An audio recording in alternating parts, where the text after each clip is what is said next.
Happy birthday, Worst!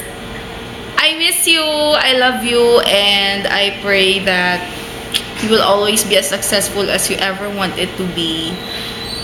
Worst, hindi ko alam if magtagalog ako yan kasi pangit-pangit ka talaga masyado kasi madami ka dyan mga kilala o baka laitin nila ako. Pero hindi mo man ako i-deny, diba? Kasi mahal mo man ako. Worst, sana maging malipay ka ha. Tsaka huwag kang makakalimot sa lupa. You know, your feet on the ground. Mga ganun. Tsaka sana you will do all things for God's glory for you to really succeed.